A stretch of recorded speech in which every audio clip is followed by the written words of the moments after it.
नमस्कार दोस्त, मैं आनंद कुमार स्वागत करता हूं आपका फिर से अपने YouTube चैनल उन्नति एकेडमी में। आज जो हम लोग यहां पे डिस्कस करने जा रहे हैं वो डिस्कस कर रहे हैं आपका एनसीईआरटी का एक चैप्टर है कोशिका चक्र और कोशिका विभाजन। एनसीईआरटी के इस चैप्टर के अकॉर्डिंग हम लोग क्लास में पढ़ चुके हैं। आज इसका सोल्यूशन आपके पास है जिसको हम सेल साइकिल और सेल डिवीजन के नाम से जानते हैं। ये हम लोग के एनसीईआरटी के चैप्टर नंबर 10 है और इस चैप्टर के अंतर्गत जो भी आपके पास क्वेश्चन है उस सारे क्वेश्चन का यहाँ पे सॉल्यूशन दिया जा रहा है। हम पहले भी आपको बोले थे कि एक बार सॉल्यूशन को आप खुद से देखें और फिर उसके बाद यहाँ से हमारे इस वीडियो के थ्रू आप उसको समझने का कोशिश करें। चलिए तो स्टार्ट करते हैं। हमारे पास पहला जो क्वेश्चन है वो क्वेश्चन है कि सभी क्वेश्चन को बारीकी से पहले समझिएगा, एक बार क्वेश्चन का वीडियो देख के और ख़ुद से उसको लिखने का ट्राई कीजिएगा। हम आशा करते हैं कि ये वीडियो आपके लिए बहुत ज़्यादा हेल्पफुल होंगे।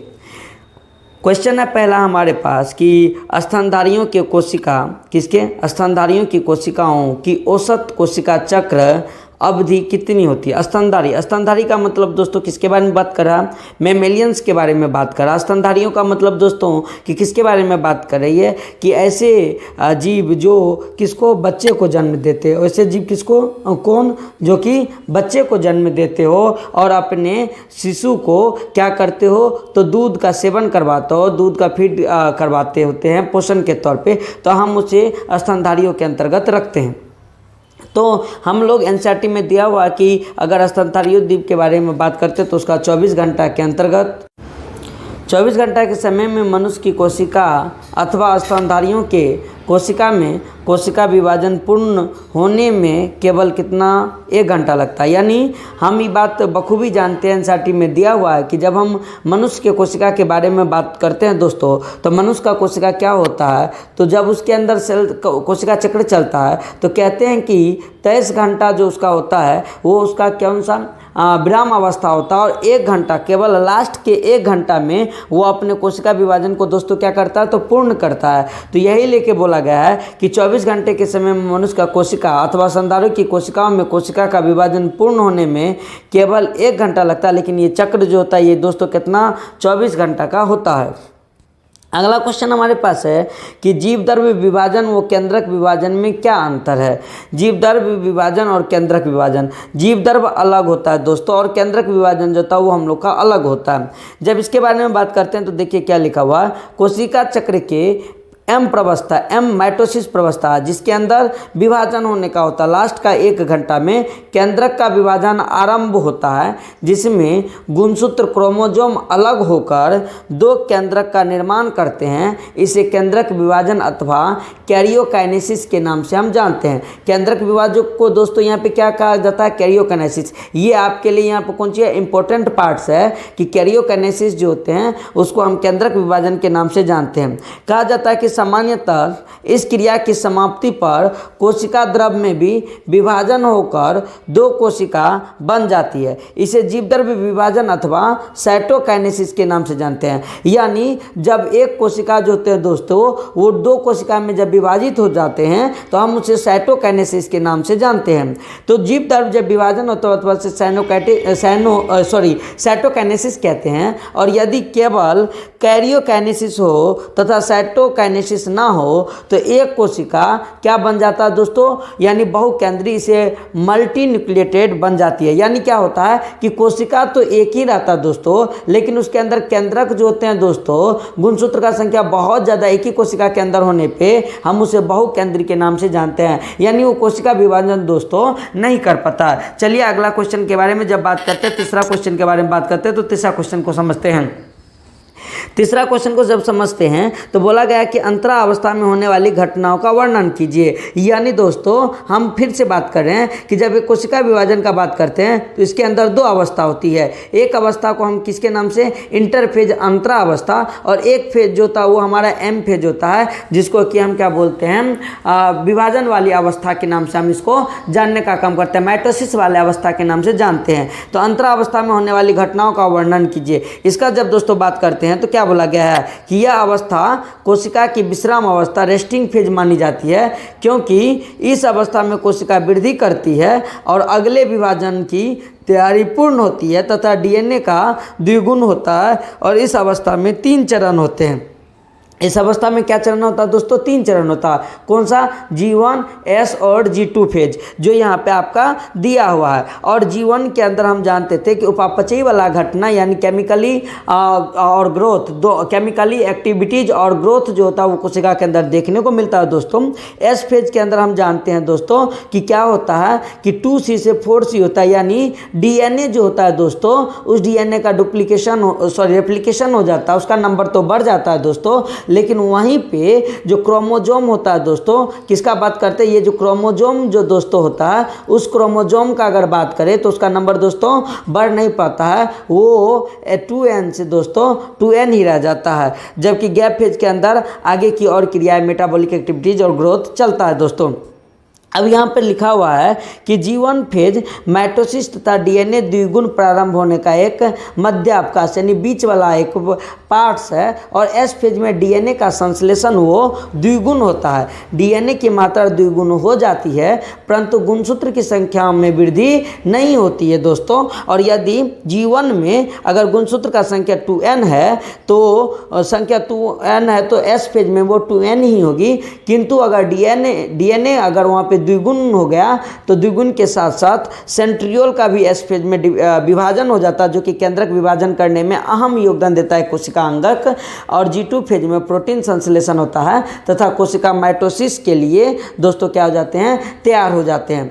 चलिए जब अगला क्वेश्चन के बारे में हम बात करते हैं, चौथा क्वेश्चन के बारे में बात करते हैं, तो चौथा क्वेश्चन हमारे पास है कोशिका चक्र G0 प्रशांत अवस्था, यानी ऐसा अवस्था जिसके अंदर कोशिका विभाजन होती ही नहीं है, कोशिका विभाजन अरेस्ट हो जाता है। इसके बारे में जब बात किया गया दोस्तों तो क्या बोला गया है कि कुछ कोशिकाओं में विभाजन की क्रियाएं नहीं होती है, कोशिकाएं की मृत्यु होने पर दूसरी कोशिका उसका स्थान ले लेती है। अतः G1 प्रवस्था एक अक्रिय यानी इनएक्टिव फेज है में प्रवेश करती है और इसे शांत प्रवस्था के भी नाम से जाना जाता है। इस अवस्था में कोशिका केवल उपापचयी रूप से तो एक्टिव रहते हैं, लेकिन वहाँ पे कोशिकाएं का वृद्धि और विभाजन जो होता है दोस्तों वो नहीं होता है, वो वहाँ पे अरेस्ट हो जाते हैं। बताया जाता है कि वहाँ पे शांत रूप से वो क्या होते हैं?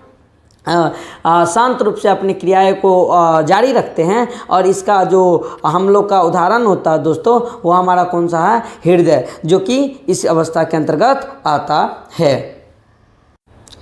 चलिए जब अगला क्वेश्चन के बारे में हम दोस्तों बात करते हैं तो लिखा हुआ है कि सूत्री विभाजन को विभाजन या समसूत्री विभाजन क्यों कहते हैं? इंपॉर्टेंट क्वेश्चन है दोस्तों, समझने वाली क्वेश्चन है कि सूत्री विभाजन को हम सूत्री विभाजन के नाम से क्यों जानते हैं। इस क्वेश्चन के लिए देखिए दोस्तों हम आपको बताते हैं। होता क्या है कि हम जानते हैं कि एक जनक कोशिका में गुणसूत्र की संख्या 46 होती है और इसी जनक कोशिका से जब यहाँ पर संतति कोशिकाएं बनती है तो ये गुणसूत्र की संख्या यानी सूत्र की संख्या, धागेनुमा स्ट्रक्चर की संख्या इसमें 46 है। अगर कोशिका विभाजन के बाद भी अगर संतति के कोशिका के अंदर जब गुणसूत्र की संख्या 46 ही रह जाए तो इस टाइप के विभाजन को हम क्या कहते हैं? समान सूत्री कहते हैं। यानी सूत्र का विभाजन समान रहा है जनक से संतति के कोशिका में भी। तो यही बताया जाता है कि सूत्री विभाजन में बनी दोनों पुत्री कोशिकाएं में गुणसूत्रों की संख्या मातृ कोशिकाएं जनक के कोशिकाएं के समान बनी रहती है और इसी कारण से सूत्री विभाजन को हम कैसा विभाजन कहते हैं? समसूत्री विभाजन के नाम से भी जानते हैं दोस्तों। अगला क्वेश्चन जब बात करते हैं छठा क्वेश्चन, तो छठा क्वेश्चन में देखिए दोस्तों क्या बोला गया है? कोशिका चक्र उस प्रवस्था का नाम बताइए जिसमें निम्न घटनाएं संपन्न होती है।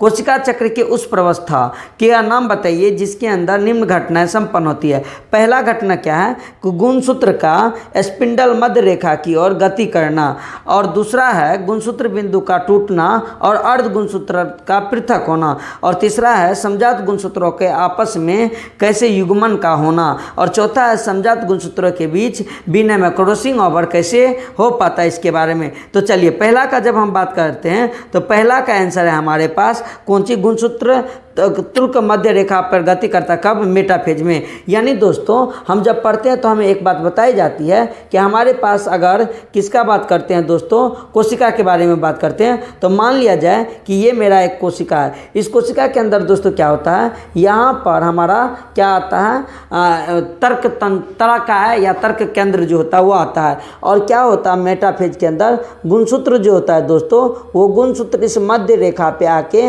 दोस्तों क्या हो जाते हैं, ज्वाइंट एक लाइन में मध्य रेखा पे आके मेटाफेजियल प्लेट बनाने का काम करता है। तो इसका आंसर जो जाएगा वो मेटाफेज जाएगा। जबकि गुणसूत्र बिंदु का टूटना यानी एनाफेज में गुणसूत्र बिंदु यानी गुणसूत्र बिंदु सेंट्रोमियर को कहते हैं, यानी दो क्रोमोसोम में जो आपस में जोड़ के रखा जाता है, इस जगह पर जो एक पॉइंट बनती है दोस्तों, हम उसको क्या बोलते हैं, यहाँ पर जो दोस्तों बनता है इसको हम गुणसूत्र बिंदु बोलते हैं। और टूटने के बाद हम जानते हैं कि यहाँ से सेपरेट हो जाता है दोस्तों, तो वो एनाफेज में होता है। जबकि समजात गुणसूत्रों का आपस में जो जुटना होता है वो प्रोफेज फर्स्ट के जैगोटीन वाले अवस्था के अंदर हमें देखने को मिलता है, और उस जुड़ने की क्रिया को हम सेनेप्स के नाम से जानते हैं।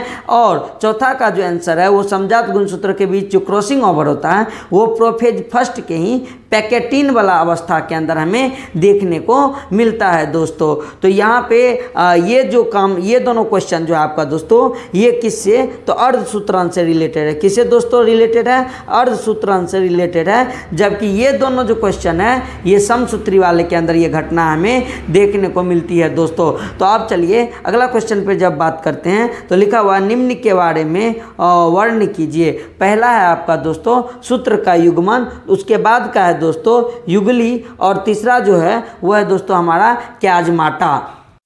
चलिए दोस्तों जब हम इसके बारे में स्टार्ट करते हैं, सूत्र युग्मन, युगली और क्याजमाटा के बारे में बात करते हैं। तो सूत्र युग्मन सिनेप्सिस के बारे में जब बात करते हैं तो देखिए क्या बोलता है। सिनेप्सिस कहता है क्या कि अर्धसूत्रण विभाजन के प्रथम प्रोफेज के जैगोटीन अवस्था में गुणसूत्र का जोड़ा बनता है, जिसे हम सूत्र का युग्मन यानी क्रोमोजोम का जोड़ा बनने की क्रिया जो होते हैं हम उसको सूत्र युग्मन के नाम से जानते हैं। कुछ ऐसा वर्ड आपको मिलेगा, उसी वर्ड के अंदर उसका आंसर छुपा रहता है। जैसे सूत्र युग्मन का मतलब जोड़ा का बनना, और सूत्र का मतलब गुणसूत्र के बारे में बात करते हैं। तो ये कब हमें देखने को मिलता है, प्रथम प्रोफेज अर्धसूत्री विभाजन के अंदर एक अवस्था जो आती है जैगोटीन अवस्था। इस जैगोटीन अवस्था के अंदर गुणसूत्र जो होते हैं वो जोड़ा में बन जाते हैं दोस्तों, जिसे हम सूत्र युग्मन के नाम से जानते हैं। जबकि बाइवैलेंट के बारे में बात करते हैं, युगली के बारे में बात करते हैं, तो क्या होता है युगली, ये देखिए बताया जाता है कि सूत्र युग्मन से बने समजात गुणसूत्र, एक जैसा गुणसूत्र का जोड़े में वो 4 अर्ध गुणसूत्रण होता है, तथा इस जोड़ों को हम युगली के नाम से जानते हैं। यानी ये किसके बारे में बात कर रहा है दोस्तों, तो हम स्ट्रक्चर के थ्रू आपको बता देते हैं। ये बताया जाता है कि जब अलग अलग 4 गो हमारे पास जो वहाँ पे गुणसूत्र बनता है दोस्तों, उस 4 गो गुणसूत्र अगर एक जैसा समजात होता है दोस्तों, कैसा होता है, समजात का मतलब एक जैसा होता है दोस्तों, तो उसके अंदर इस दोनों के जो ये दोनों का जो ज्वाइंट होता है दोस्तों, उसके कारण हम इसको क्या बोलते हैं, समसूत्री विभाजन के नाम से हम जानते हैं। किसके नाम से जानते हैं दोस्तों, समसूत्री के नाम से हम इसको जानने का काम करते हैं दोस्तों। तो इसके अंदर क्या बताया जाता है कि 4 गो अर्धसूत्र होने का काम होता है, तथा इस जोड़े को हम क्या इसके नाम से जानते हैं दोस्तों, युगली के नाम से हम जानने का काम करते हैं। फिर अगला क्वेश्चन जो हमारे पास है दोस्तों वो है क्याजमाटा। दोस्तों कैसा क्वेश्चन है, क्याजमाटा। तो क्याजमाटा के बारे में क्या बोला गया है कि डिप्लोटीन में यदि गुणसूत्र में विनिमय प्रारंभ होने से पहले एक्स आकार की संरचना बनती है तो हम उसे किसके नाम से जानते हैं, क्याजमाटा के नाम से जानते हैं। यानी इस क्याजमाटा के बारे में हम बात जब करते हैं तो क्याजमाटा कैसे बनता है कि बताया जाता है कि ये ही 4 गो गुणसूत्र जिसका भी हम आपको जिक्र कर रहे थे, ये 4 गो गुणसूत्र क्या करता है, आपस में जब एक साथ कंबाइंड होता है यहाँ पे दोस्तों, जैसे हम स्ट्रक्चर के थ्रू यहाँ पे हम आपको बता रहे हैं। तो यहाँ पे दोस्तों क्या होता है,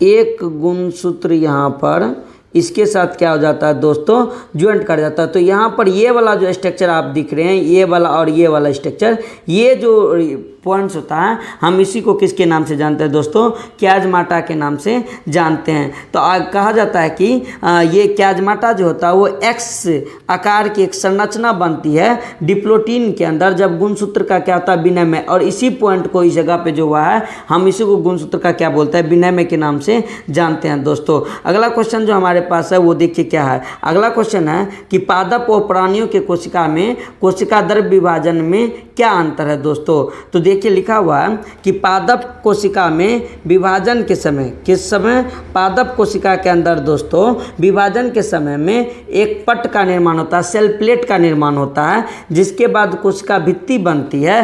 परंतु जंतु के कोशिका में अगर बात करते हैं दोस्तों, तो बताया जाता है कि दोनों ओर से वलन बनकर, यानी कहने का मतलब सेल फरो मेथड के थ्रू मध्य में आता है, और दोनों भागों में कोशिका जो होती है दोस्तों वो क्या आती है, बट जाती है दोस्तों। तो बताया जाता है कि जब इसके अंदर का बात करते हैं तो एगो सेल प्लेट के थ्रू और एगो जो है वो सेल फरो मेथड के थ्रू बताया जाता है कि दोस्तों क्या करते हैं, वहाँ पर सेल डिवीजन करने का काम करता है दोस्तों। आगे के बारे में जब बात करते हैं तो अगला क्वेश्चन है कि अर्धसूत्री विभाजन के बाद बनने वाली 4 संतति कोशिकाएं, 4 एक समान कोशिकाएं कहाँ आकार में समान, वो कहाँ भिन्न आकार के होते हैं दोस्तों। अर्धसूत्री विभाजन के बाद क्या, इसके बाद बोल रहा है दोस्तों अर्धसूत्री विभाजन। जब इसके बारे में दोस्तों बात करते हैं तो ये देखिए क्या बोल रहा है, ये क्वेश्चन का अगर बात करते हैं दोस्तों तो क्या लिखा हुआ है कि अर्धसूत्री विभाजन के द्वारा युग्मक का निर्माण होता है। किसका निर्माण होता है, युग्मक का। लेकिन समसूत्री के विभाजन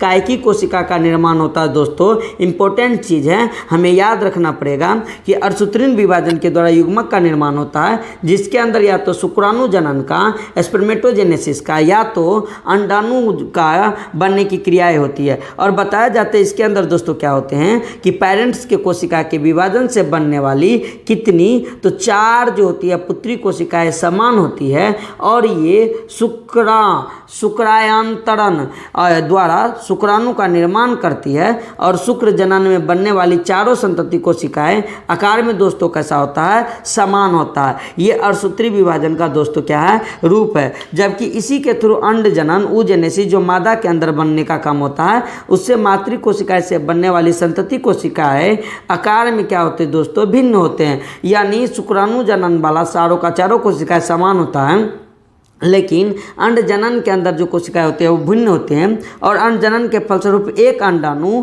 और इसी का एक मोसेरी बहन पोलर कोशिकाएं बनती है। पोलर कोशिकाएं जो होती है दोस्तों वो छोटा होता है, जबकि अंडाणु जो साइज में होता है उसके मुकाबले में बड़ा होता है। यानी ये दोनों युग्मक आकार में क्या होता है दोस्तों, छोटा बड़ा होता है, और पोलर कोशिकाएं आकार में क्या होती है दोस्तों, छोटी होती है। पौधे के अंदर बीजांड का बात करते हैं तो बीजांड में गुरु बीजाणु जनन वही दोस्तों बताया जाता है कि मेगा स्पोरोजेनेसिस जो होता है पौधा के अंदर फीमेल के पार्ट्स में, तो उसमें अर्धसूत्री विभाजन के फलस्वरूप गुरु बीजाणु से 4 कोशिकाएं बनती है, और इसमें आधारीय कोशिकाएं अन्य कोशिकाओं से भिन्न होते हैं, और यह वृद्धि और विभाजन के द्वारा भ्रूणकोश का निर्माण करता है। और पौधे में लघु बीजाणु जनन के द्वारा लघु बीजाणु या प्राग में बनते हैं। ये आकार में क्या होता है दोस्तों, समान होते हैं। 12th में इस चीज़ के बारे में दोस्तों हम बेहतर ढंग से पढ़ेंगे, और यहाँ पर अभी सिर्फ क्वेश्चन आंसर इसका दिया हुआ है दोस्तों।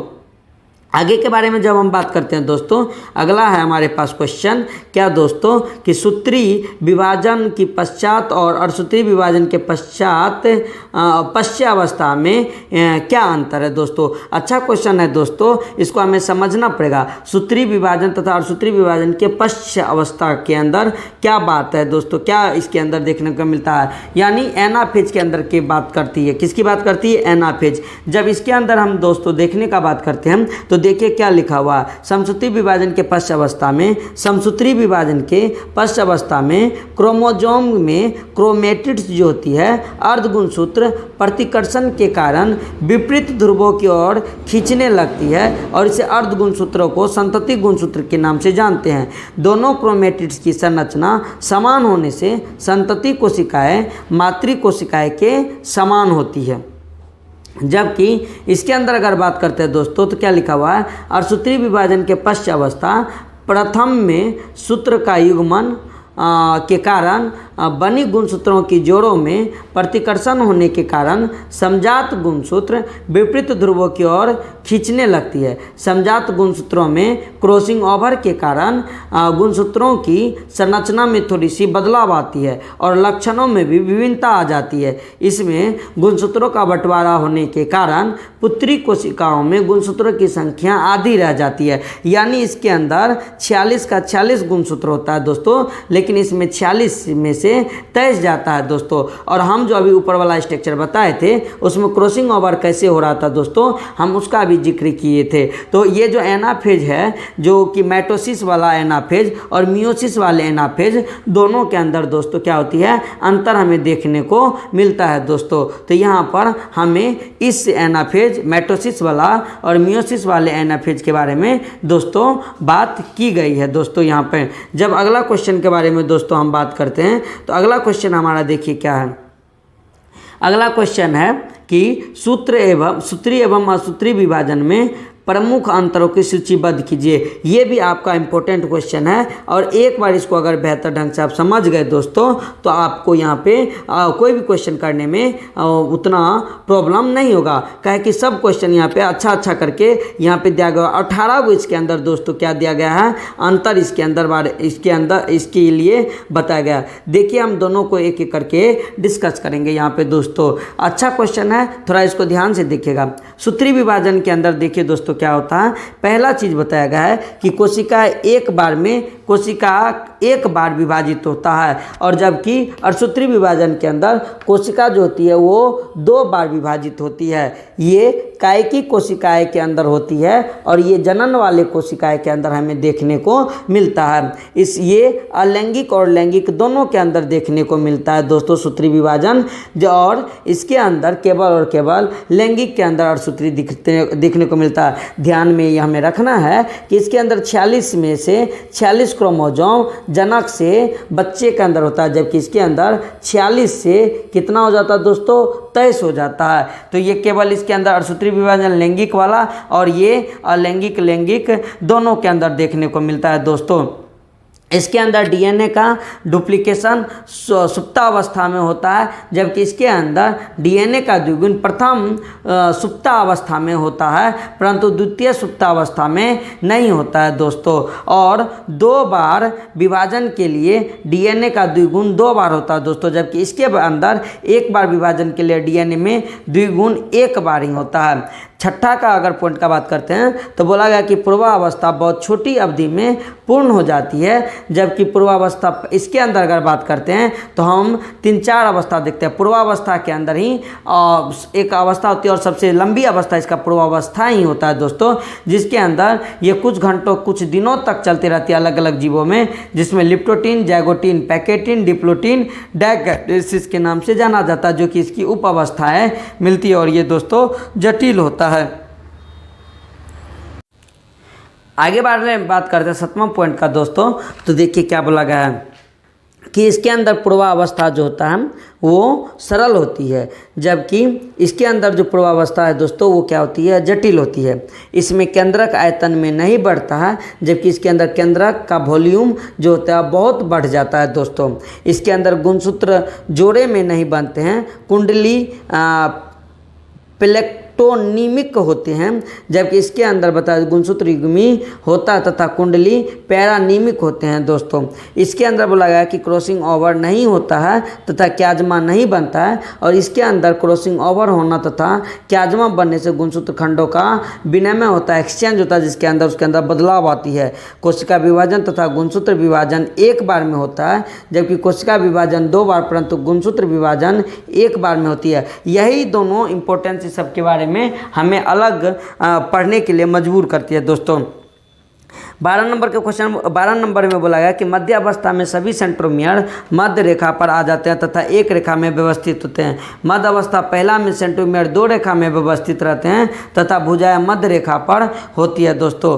13वां बोला गया कि मध्य अवस्था में सेंट्रोमियर विभाजित हो जाता है और मध्य अवस्था पहले में सेंट्रोमियर विभाजित नहीं होता है दोस्तों, परंतु समजात गुणसूत्र अलग अलग हो जाते हैं। जबकि 14 नंबर में बोला गया कि पश्च अवस्था में गुणसूत्र दोनों हिस्से में अलग ध्रुवों की ओर चले जाते हैं हैं, जबकि इसके अंदर पश्चावस्था में दोस्तों क्या बोला गया है कि पहले छोटे कम क्याज्मा वाले गुणसूत्र तथा फिर लंबे अधिक क्याज्मा वाले गुणसूत्र में ये दोस्तों अलग होते हैं। तो इसमें सारा पॉइंट्स को आपको ध्यान में नहीं रखना, कुछ ऐसा भी पॉइंट्स है जिसको हम नज़रअंदाज कर सकते हैं। इतना ज़्यादा हमें डिफरेंस बताने की ज़रूरत नहीं है। 5 अच्छे जो डिफरेंस इसके अंदर है वो आपको बताना है, इसमें बहुत ज़्यादा आपको नहीं बताना है दोस्तों। जब आगे का क्वेश्चन के बारे में बात करते हैं, इसी के अंदर अगला, तो इसके अंदर देखिए क्या बोला गया है कि एक जनक कोशिकाएं में 2 पुत्री कोशिकाएं होती हैं और एक जनक कोशिकाएं में 4 पुत्री कोशिकाएं बनती है।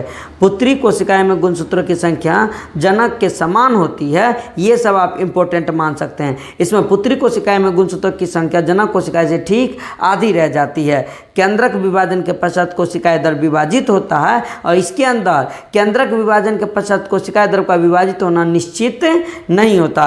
इसके अंदर पुत्री कोशिका तथा मातृ कोशिकाएं का लक्षण समान होती है। इसके अंदर पुत्री कोशिकाएं में मातृ और पितृ लक्षणों का मिश्रण दोस्तों क्या होता है, मिलने का काम करता है। अगला क्वेश्चन है दोस्तों हमारे लिए कि अर्धसूत्रण विभाजन का क्या महत्व है। इंपॉर्टेंट क्वेश्चन है दोस्तों, समझिएगा इसको। देखिए पहला महत्व है कि अर्धसूत्रण विभाजन के फलस्वरूप युग्मक में गुणसूत्रों की संख्या तो आधी रह जाती है, लेकिन जनन में नर तथा मादा युग्मक के मिलने से द्विगुणित जायगोट का निर्माण होता है और इस प्रकार अर्धसूत्री विभाजन तथा निषेचन के फलस्वरूप प्रत्येक जाति में गुणसूत्र की संख्या निश्चित रहती है। और यही रीजन है, अगर यहाँ पर अर्धसूत्रण विभाजन नहीं होता दोस्तों तो जीव के अंदर क्रोमोसोम का नंबर बहुत ज़्यादा बढ़ते रहता। क्या होता, बढ़ते रहता, क्योंकि 46 से फिर उसका दुगुना होता, कितना होता, 92, फिर उसका दुगुना होता है दोस्तों, तो ये होता है कितना, 184। इस तरह से गुणसूत्र का नंबर बढ़ता, जो कि हमारे लिए अच्छी बात नहीं थी, जीव के लिए अच्छी बात नहीं थी।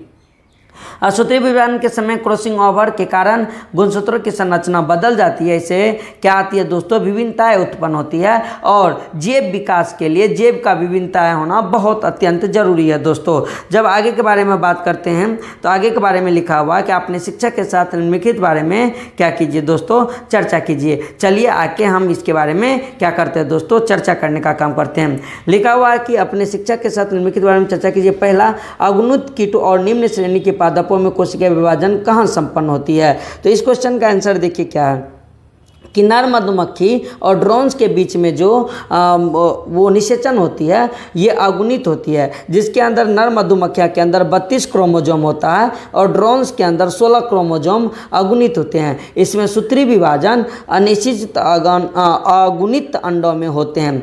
निम्न श्रेणी के पादपों जैसे एक कोश के क्लैमाइडोमोनास, बहुकोश के यूलोथेरिक्स आदि में समसूत्री विभाजन के द्वारा जनन होता है और ये अगुणित युग्मक बनते हैं। युग्मकों के परस्पर मिलने से दोस्तों जायगोट का निर्माण होता है और जायगोट में अर्धसूत्रीय विभाजन होता है। इसके फलस्वरूप बने अगुणित बीजाणु समसूत्री विभाजन के द्वारा नए पादप का निर्माण करता है। दोस्तों देखिए, हम इसके ऊपर में एक बात बताए थे आपको कि समसूत्री विभाजन जो होते हैं वो कायिकी कोशिका और जनन कोशिकाएं दोनों में होता है। यहाँ पे देखिए समसूत्री विभाजन के थ्रू ही, किसके विभाजन के थ्रू दोस्तों, समसूत्री विभाजन के थ्रू दोस्तों, किसके विभाजन, समसूत्री विभाजन के द्वारा बहुकोश के यूलोथेरिक्स के अंदर और क्लैमाइडोमोनास के अंदर ही दोस्तों किसका निर्माण होता है, जनन क्रिया के द्वारा बच्चे का निर्माण होता है। दोस्तों आगे के बारे में जब बात करते हैं तो आगे लिखा हुआ है कि उच्च श्रेणी के पादपों में द्विगुणित बीजांडकाय में गुरु बीजाणु, मातृ कोशिकाएं में अर्धसूत्री विभाजन के कारण 4 अगुणित गुरु बीजाणु बनाते हैं। इनमें से 3 कोशिकाएं विभाजन नहीं करती है और यह सक्रिय गुरु बीजाणु भ्रूणकोश बनाने का काम करता है। दोस्तों भ्रूणकोश बनाने का काम करता है और भ्रूणकोश के अगुणित प्रतिमुख एंटीपोडल सेल तथा सहायक कोशिकाएं में ये कोशिका विभाजन नहीं होता। दोस्तों इसके बारे में, इस चीज़ के बारे में अभी याद रखिएगा, हम 12th के अंदर हम इसको डिटेल से पढ़ेंगे दोस्तों। जबकि क्या बोला गया है कि साइकस में लघु बीजाणु परागकण में अंकुरन के फलस्वरूप नर युग्मक का उद्भव बनता है। इसे हम प्रोथेलियल कोशिका के नाम से जानते हैं या नलिका कोशिका ट्यूबल सेल के नाम से इसके अंदर कोशिका विभाजन नहीं होता। ये उतना ज़्यादा आपके लिए इम्पोर्टेंट नहीं है। दोस्तों अगला क्वेश्चन के बारे में जब हम बात करते हैं तो देखिए लिखा हुआ कि क्या एस प्रवस्था के में बिना डीएनए प्रतिकृति के सूत्री विभाजन हो सकता है दोस्तों। तो एस प्रवस्था के अंदर हम जानते हैं कि एस प्रवस्था के अंदर 2C से 4C होता है, डीएनए के नंबर में द्विगुण होता है और इसी के आगे जाके क्या होता है दोस्तों, कोशिका विभाजन होता है। जब ये नहीं होगा, इसकी प्राकृतिक नहीं होगी, सूत्री विभाजन देखने को नहीं मिलेगा। 15 नंबर क्वेश्चन बोला है क्या बिना कोशिका विभाजन के डीएनए का प्रतिकृति हो सकती है। तो दोस्तों कोशिका विभाजन के बिना भी डीएनए की प्रतिकृति हो सकती है। सामान्यतः डीएनए से आरएनए निर्माण प्रतिकृति के फलस्वरूप ही होता रहता है दोस्तों। आगे का क्वेश्चन के बारे में जब दोस्तों बात करते हैं तो अगला क्वेश्चन है कोशिका विभाजन के प्रत्येक अवस्थाओं के दौरान होने वाली घटनाओं का विश्लेषण कीजिए और ध्यान दीजिए कि निम्नलिखित में 2 प्राचालों में कैसे परिवर्तन होता है। पहला है प्रत्येक कोशिका की गुणसूत्र संख्या n और दूसरा है प्रत्येक कोशिका में डीएनए की मात्रा C।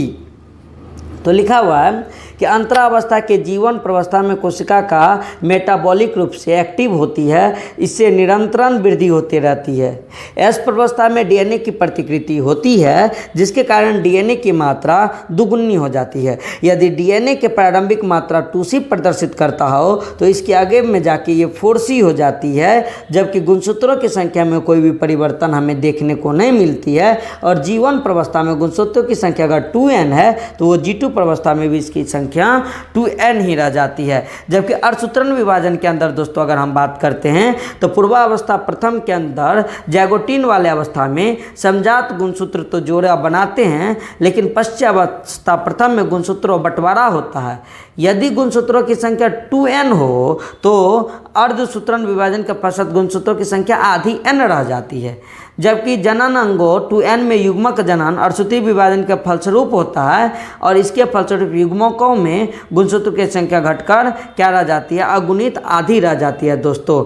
आगे अब इस चैप्टर के बारे में अगर हम बात करें तो अब इसका सॉल्यूशन का क्या हो गया दोस्तों, द एंड हो गया दोस्तों। हम आशा करते हैं कि यह आपके लिए थोड़ा सा हेल्पफुल होगा। वीडियो को जरूर देखिएगा और एनसीईआरटी के क्वेश्चन को करना 100% जरूरी है दोस्तों, एक रिवीजन के पर्पज से भी और बहुत सारा चीज़ खुद से करने पे भी मजबूर करता है दोस्तों। अतः हमारे इस वीडियो को देखने के लिए आपका दिल से धन्यवाद।